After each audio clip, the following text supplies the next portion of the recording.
Hello, this is Lady Boulay, and I hope you're having a great day. Thank you for your support. Thank you for subscribing to the channel. Thank you for your comments, and thank you for your thumbs up. Thank you for all you do to support the channel. And yes, we are commanded to love one another, whether we want to or not, or whether we agree with each other or not.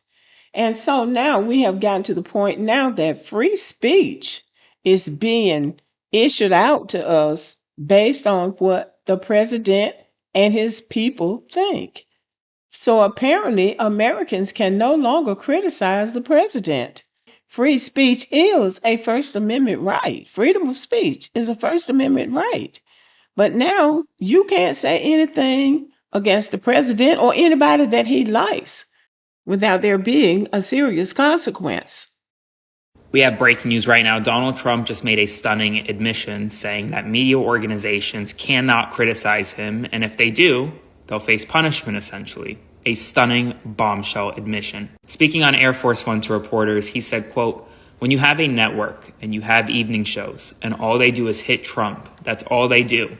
If you go back, I guess they haven't had a conservative one in years or something.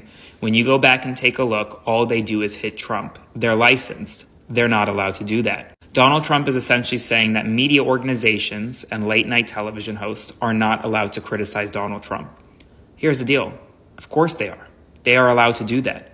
But Donald Trump is making clear that if they criticize him, they could face the suspension of their show, like with Kimmel, or potentially the revocation of their media license as a whole. And independent media has never been so important in this moment because folks like us, we're not going to cave to the White House. We're not going to cave to Trump. So make sure to spread the word, subscribe to my Substack, support my work at the link in my bio.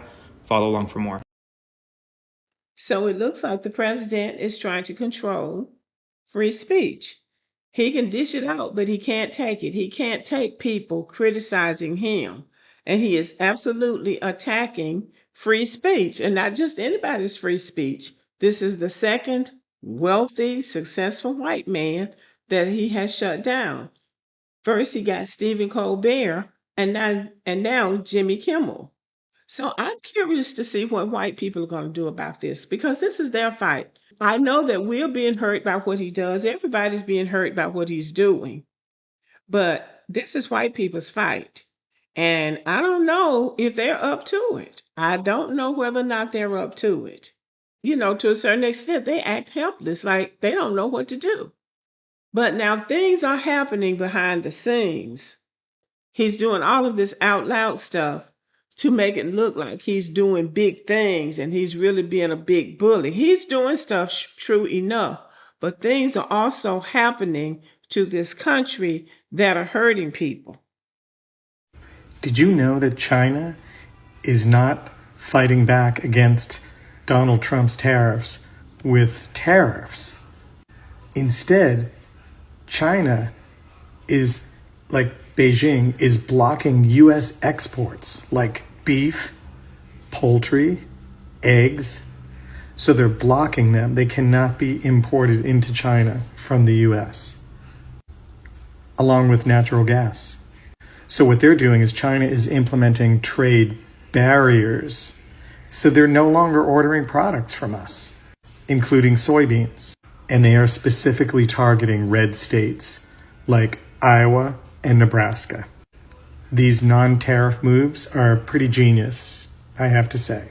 And they use things like canceled licenses that they have with beef, poultry, and stuff like that, suppliers. And what they're doing is they're calling them out on safety accusations, bacteria, disease, etc., etc. And instead, China is just shifting, and they're buying beef, poultry, and whatnot from countries like Australia. And they're getting soybeans from Brazil. And now all of the producers, mainly farmers, in the red states are absolutely freaking out because they're losing all of this money, all of these orders from China. And it's a lot of orders.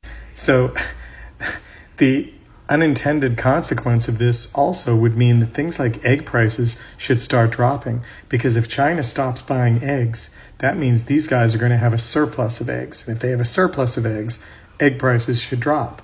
But that wasn't the goal of Trump's tariffs.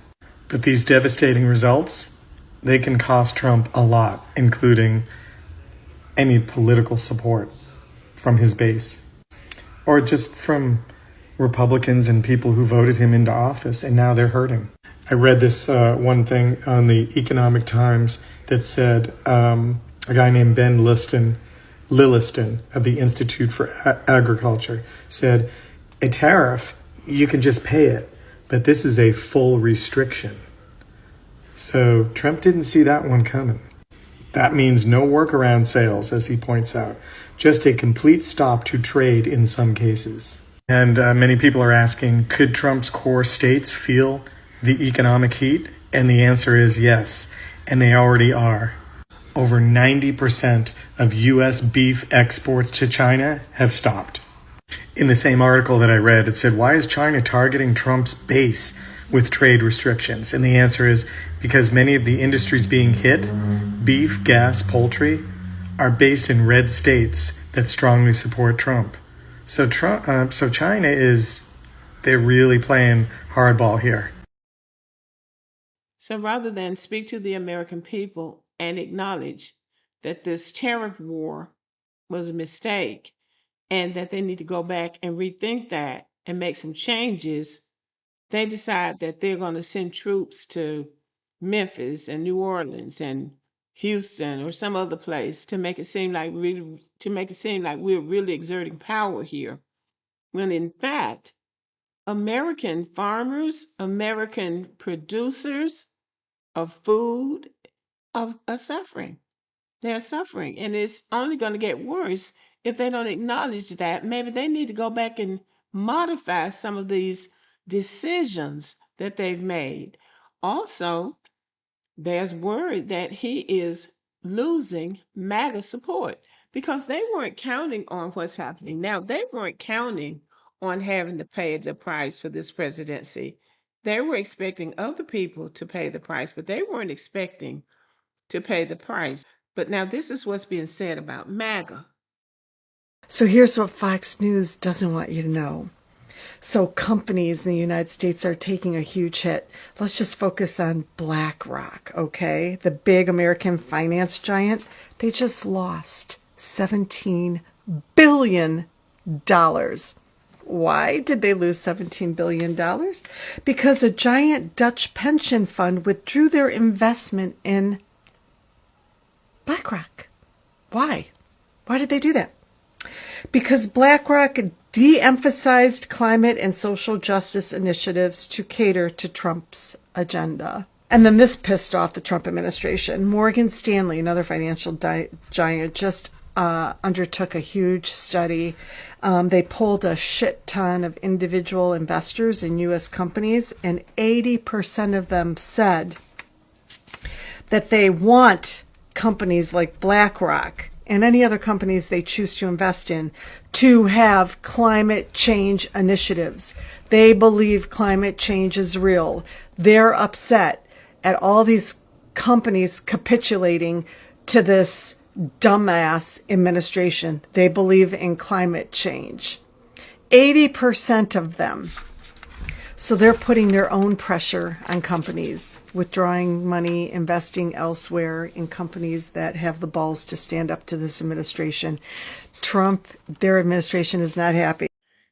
And so she goes on to talk about companies that are pulling out of these big U.S. banks, these big banks and finance companies. So it's going to hurt the United States economy in the long run. But by the time we feel the full impact of all of this, he'll probably be out of office, and then somebody else will have to come and clean up behind them. But a lot of these Republican people will not learn. They are not going to learn, but they are going to suffer in the process. And this is what happens when you vote somebody into office with the expectation that they're going to hurt somebody else, and you get in and you end up getting hurt too, just as much or more than the people that you thought were going to be hurt.